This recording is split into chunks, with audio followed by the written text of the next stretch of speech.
Good afternoon. Oh, my Facebook friends, this is great.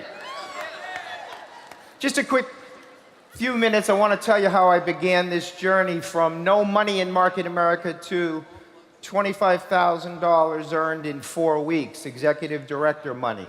I was a Market America holdout for 33 months. My sponsor, Elizabeth Weber, was diligent, called me every few months. I did not want to do this business, just so y'all understand. I had failed miserably in the network marketing industry for 10 years. 4 out of the 5 companies I was involved with went bankrupt, including the one that I was involved with Elizabeth when I first met her. She told me we were going to get rich in that one. A year later, they filed bankruptcy. So, needless to say, when she called me about Market America, I was not excited because I thought it was the same old, same old. Does that make sense? But what happened was, at the time I got involved, I was working 70 hours a week in my automobile business, traditional business, 10-hour days, 7 days a week, making great money, but not saving any money because I was reinvesting everything in automobiles. I had nothing to put 2 kids through college, and my oldest daughter was going to college in about 2 years. So what happened was I ran into Bobby Canada, who's been a friend of mine since 1972. And I pulled into a parking lot one day at the post office, and he pulled in like this. I was in a absolutely gorgeous Jaguar 2-door coupe, 12-cylinder XJS that I just bought for me, because I have to have a driver, right? This is my driver. Had 9,000 miles. He pulls in a 1986, same car, 190,000 miles, and he shut the ignition off and it wouldn't stop running. So I'm just looking at him, and he comes right over to my car, which was a twin to his, but much nicer. And he said, "Oh my God, I want to buy this." I said, "Not for sale, man. This is my driver." He says, "You don't understand. Weber won't let me go to any more Market America meetings in this car." I said, "Why?" And the thing was smoking. It was running after he pulled the keys. So, long story short, he wanted my car. I said, "This is my car, Bobby. I bought it for me. It's not for sale." He goes, "But you got to understand, I got a meeting next week. I need to get out of this car and into this." Not going to happen. "Well, can you find me a car?" And I said, "Absolutely. What do you want to spend?" He said, "I can spend 25 grand. I said, "This one's for sale." So I sold him the car.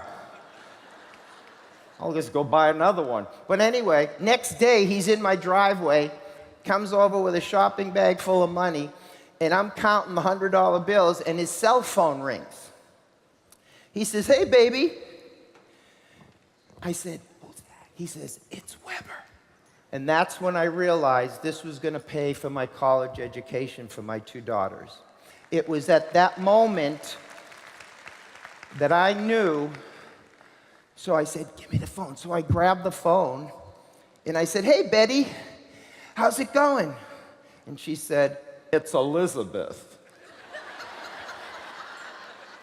I said, "What?" She said, "I don't go by Betty anymore. It's Elizabeth." Whatever, it's Stefan. Anyway, so Elizabeth, "How much are you making in that Market America business you've been trying to get me into?" She said, "How much was I making the last time we spoke?" I said, $8,000 a week. She says, "Double it." I said, "Wait a minute. You're telling me today you're making $16,000 a week in Market America, the business you've been trying to get me in for 33 months? She said, "I am." I said, "Sign me up."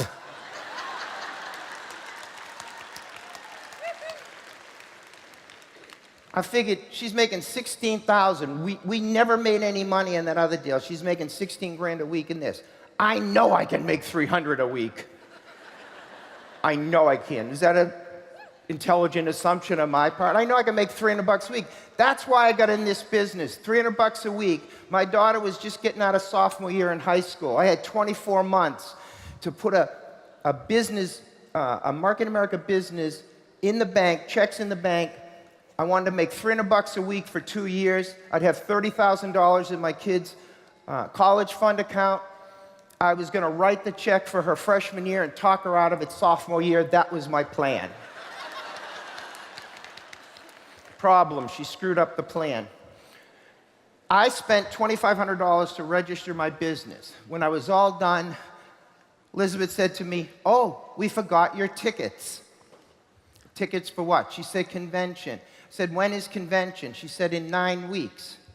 I said, "I just spent $2,500. She said, "You need to spend a few more dollars. You need to be at convention." So I bought the tickets and I went to convention. Problem, I went by myself. And at the first day, people were coming up to me saying, "How many people?" I had just hit EC. I was in 9 weeks. I just hit EC. I had a group. And I went to convention all by myself. And people were saying to me, "Hey, Steve, good to meet you. How many people do you have here?" I said, "Just me." If one more person asked me this question. Then I met Frank Kiefer that day. I said, "Frank, I'm going to ask you a question. How many people you have here?" He said, 419. I said, "Well, you don't want to know what I said, but..." He annoyed me. I bought some tickets while I was there for World Conference. This is my 21st consecutive World Conference.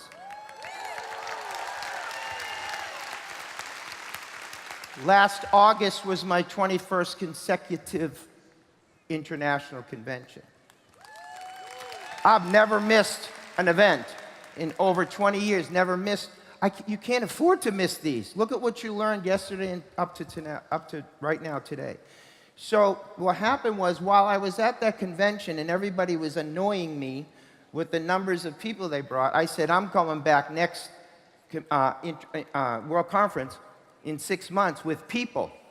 So here's who I went to the event with. I went with Doug and Lisa Auclair, who, by the way, are executive directors today. And I went with Renee Laporte, who today is a director. That was my second event, only me and them. That was it. But I smartened up. I made them buy 10 tickets each. I bought 10 tickets. So we left that, I think it was Tyson's Corner. We left that with 30 tickets, and the next 2 events were in the hundreds, and then the rest, as they say, is history. I exploded my business in a period of 36, 48 months by tracking the number of distributors that I had at major events. I've never, ever missed one. Now, I got in this business to put that college fund together. That was it. That was I was working 70 hours a week. I know you can build this on a part-time basis, but events like this leverage your time immensely. Leverage your time. So I'll end my story with this. I told my daughter, Stephanie, I'm involved in a company called Market America. You just keep getting A's, and when you hand me the tuition bill 24 months from now, I'm going to write the check for your tuition. She said, "How are you going to do this, Dad?" I said, "Never you mind. You just get A's. I'll do the business." She rolled her eyes and walked away, like most smart kids do. I'll never forget this. 24 months went by like that. And I got the phone call. How many of you have children? You know when they call what it's about, right? So I got the call, "Hey, Dad." And I said, "What's wrong?" She said, "Well, good news, bad news." I said, "Good news first." She said, "I got accepted to the University of Miami. I got accepted to the University of South Carolina." I said, "That's incredible, honey. Those are 2 great schools." And I'm all excited. And we're just about to hang up, and I said, "Whoa, what's the bad news?" She said, "Oh, I knew you were going to ask. I got a 4-year academic scholarship to both schools. You did Market America for nothing."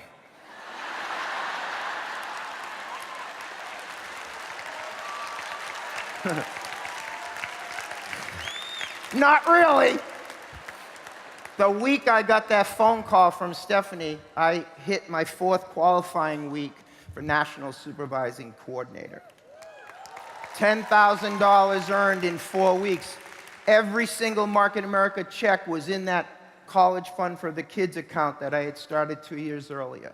She got a 4-year books, everything. I didn't spend a nickel. So what does a boy do with all that money in an account that he doesn't need anymore? Exactly what you did. I went out and bought a red Ferrari. My first one. This is how important events are to me, gang. I just heard Damon, when I was backstage, say 2 to 3 words could change things around. Here's our 3 words for today. Whatever you bought for tickets for our upcoming international in August, here's my 3-word tip. Buy one more. Don't leave this convention, don't leave this World Conference with what you already bought. I bought mine. We all got to go out and buy one more. This is, you've heard the word family a lot lately. This is a family. Think about this. My youngest daughter, Amanda, who didn't get an academic scholarship, she's street smart. So she tells me. Steph's the brains, Amanda's street smart. She took 5.5 years, no scholarship. I paid. But we had the money. This was extra money coming in. I didn't give up my car dealership until I hit $25,000 a month in Market America.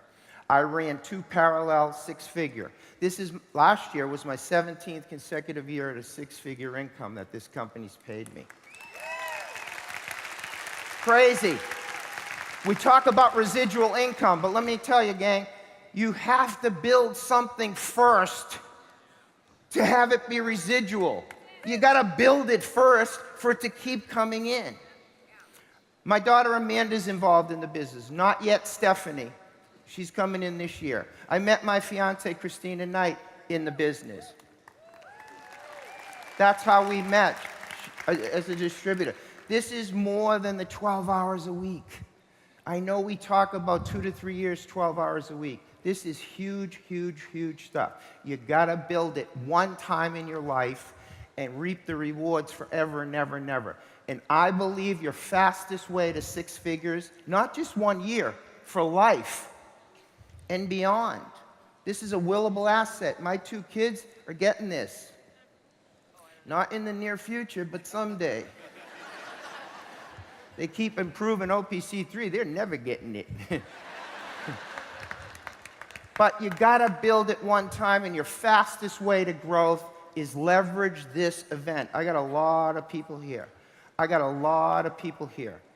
Executive directors, all because they had faith and bought a ticket, and they've never looked back. Buy one more. Buy one more.